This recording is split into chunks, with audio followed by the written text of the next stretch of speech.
Yo, good day guys. This is Kenneth and welcome you back to my channel. So, in the first trading week of the year and also the months, you understand, it's a little bit good and a kind of a bad week though. But then I took few trades this week, and we lost, but then let's head on straight. So, this is not the first trade that I took though. So the first trade I took was on this USD CHF. It was a sell setup. This was the setup here. So at first I thought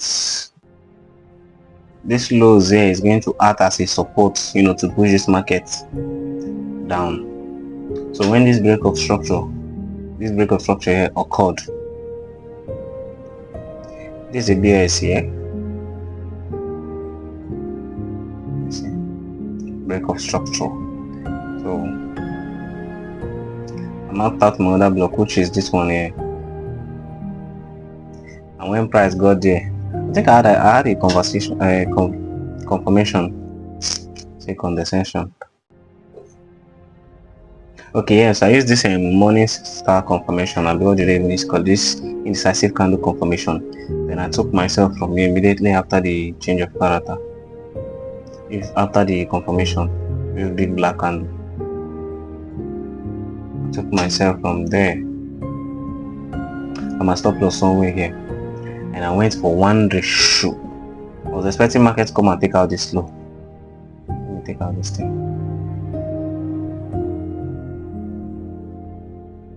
I was really expecting market to come and take out this low because I feel like there's a lot of liquidity down this side.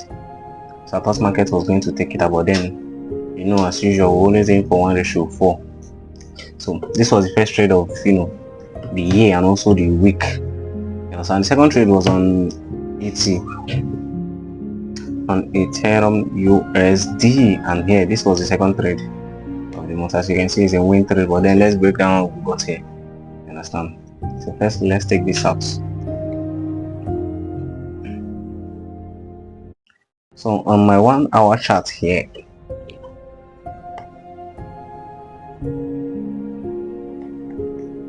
so I saw that ET and BTC, they were bullish because I do trade both of them together.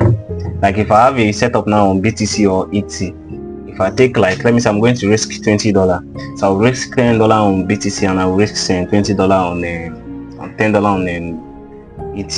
Like I risk 10 on BTC, 10 on ET. Then why do I do it? So like they move simultaneously, and sometimes ET moves faster than BTC. You understand? ET is like kind of faster and more kind of, it gives me setup more, but BTC has a more this thing, I don't know how to put it, but then I think ET is more volatile, but then BTC makes the most move. You understand? Something like that. So if I see a setup on BTC, I'm likely to take it on ET. So in ET, if I see a setup in ET, I'm likely to take it on BTC, because most time the setup will form on ET, but then it wouldn't form on BTC, but then they'll still go ahead to move in the same direction. You understand? And sometimes it will form on BTC, do the same thing on ET. So that's why I used to do it. So I find out that they move simultaneously, and that's how I'm beginning to trade them. You understand? So I noticed that BTC and the ET, they were bullish. As you can see, there was a series of break of structure. You can see this break of structure. I was expecting market to come down here, but when market came down here, it was weekend, so I didn't really get to take the trade. So when this break of structure occurred on Sunday/Monday itself, so I marked out my point of interest, which is this other block, this one, yeah. So I went down when price got there. I went down to 15 minutes for confirmation, and you know what our confirmation is? Bullish engulfing. Understand? Very sweet confirmation.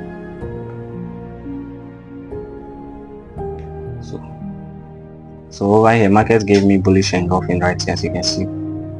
Right here, market gave me bullish engulfing candlestick. But then I think I took this trade somewhere here because I was a little bit late. Anyway, sure. I took my buy from here after the bullish engulfing, and my stop loss just somewhere here. And 1 ratio 4 as usual.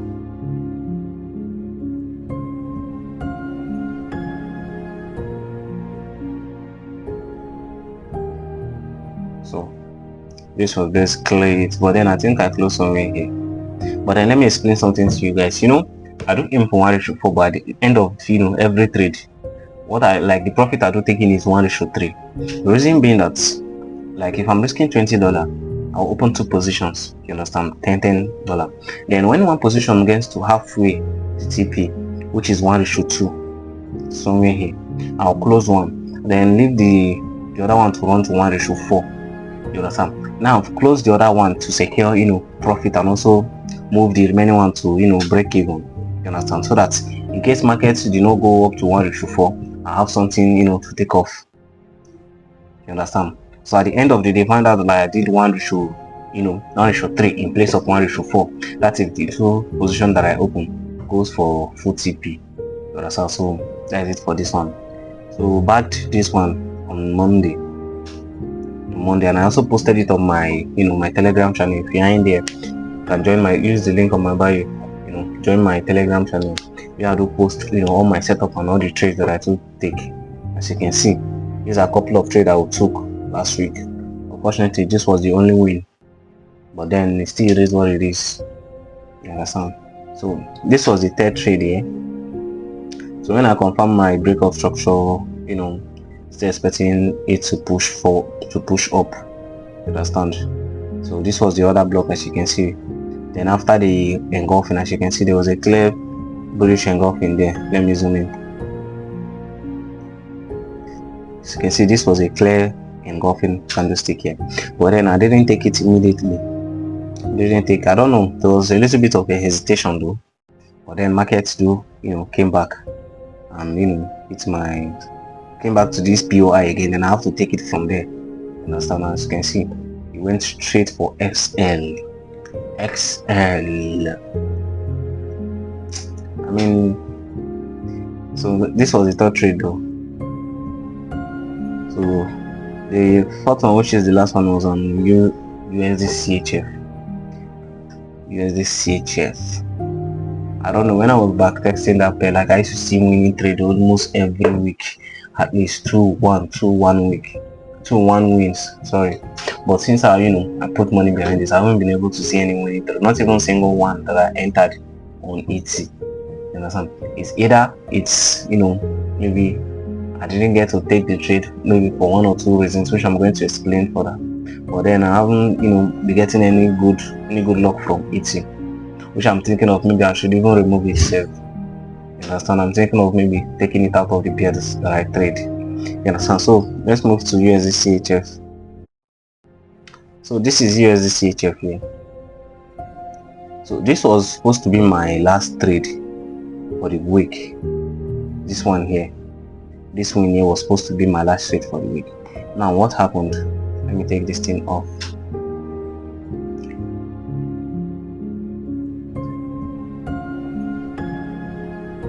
So when I was expecting price to come to this POI, this one that I took now, so I noticed this break of structure here, and the origin that caused the break of structure, which is this other block, you understand, which is that other block. So I was waiting on the 15-minute time frame for market to come and trigger it and give me bullish engulfing for me to take the trade, you understand, confirmation for me to take the trade. And the network is bad. Okay, so watch what happened. This was our POI. Then when market came in, as you can see, it tapped in by this black candlestick here, this black candlestick, and after that, look at the engulfing candlestick that it gave me. This was the engulfing candlestick that it gave me. Like, it was too big. Like, if I'm taking a buy from myself, where will I even put my stop? That was what I was asking myself. I'm to take this buy, where would I put my stop? Now the fuck up that I did was I didn't wait. I didn't mean I waited more. Like, when this one was pushing up, I feel like price is gone, it's not going to come back again. I didn't mean I had a little bit of patience. I would have taken it when it came down to this point, you understand. But then this candlestick alone discouraged me. I thought, since there's a news coming up, market is like it's going to push up. That was when this candlestick appeared and I started pushing up. So I gave up on the trade, you understand. So I didn't take this trade, which is to take is look at where my stop loss will be and where will my TP be. This was where I was targeting initially. So as you can see, it's not really worth it. It's not worth it. So I didn't take the trade though. So let me start on this one. And when price came here, so if you don't know this place, like this view, I've had it since last year. You understand? I think so. I've been here for over a month now, if not up, like almost a month, if not up to a month already. But then let's go back again before our charts.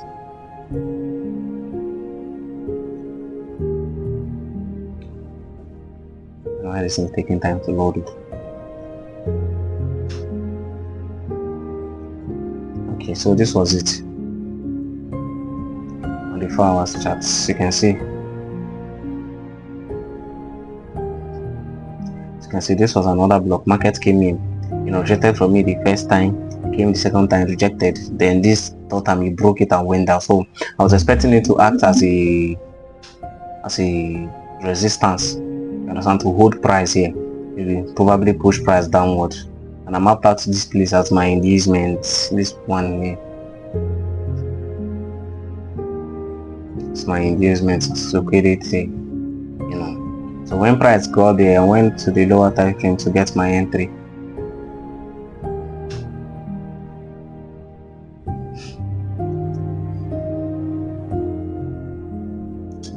And about 5 minutes. So this was my 45 minutes where I got a bearish engulfing. As you can see, market hit here the first time, didn't give us no engulfing candlestick to sell. So I waited. When it came back to this POI again, and I gave me this big bearish engulfing candlestick. Then I took a sell from there. As you can see, it went straight to my XL. So that's basically for this one. And guys, I put out 2 videos out there discussing the reason. One is titled 99.9 reasons why most traders won't make it. I think so. That was the first post that I make, talking about why traders, like why we don't get to make it, why we are still stuck. You understand? Why does it feel like we're stuck? The things to fix it. You understand? This passes, like I've been trading for getting to 2 years now. February will make me 2 years in trading. You understand? So I do a lot of studies. You understand? I tend to see beyond the obvious reasons as to how the white traders don't get to make it. You understand? So my discovery, I'll put it out there so you guys should go and check it. I did the first video, the second video, the third video is coming up. I think I'll drop the video on the Wednesday. You understand? So you guys should go and check it out. And also, it's in form of a guideline, for this 2026. You understand? So that we see all of us, each other at the top. You understand? That is the essence of the video. And then this is the P&L for the week. This is the P&L for the week. So we took 4 trades, won only one, and the one that we won, we made about $60 from it. You understand? Which is nice. And this last one, as you can see, I was supposed to lose $8 for this trade, but because of the news, so the market ended up taking me out somewhere here. As you can see on this screenshot here, the market took me out there. You understand? But then it is what it is. I lost more than I should be. So like I'm supposed to be at break even. You understand? At break even, but then because of the this slip that they call it, I don't know. But then they took more than plus the commission too, so it was a little bit higher for me. But then it is what it is. Come back next week. This is our year. No mind. This is our year. You understand? We want to make it big this year. You understand? So come back next week. We'll do more. You understand? So do where to like, subscribe if you want to see me on FYP. You understand? Thank you.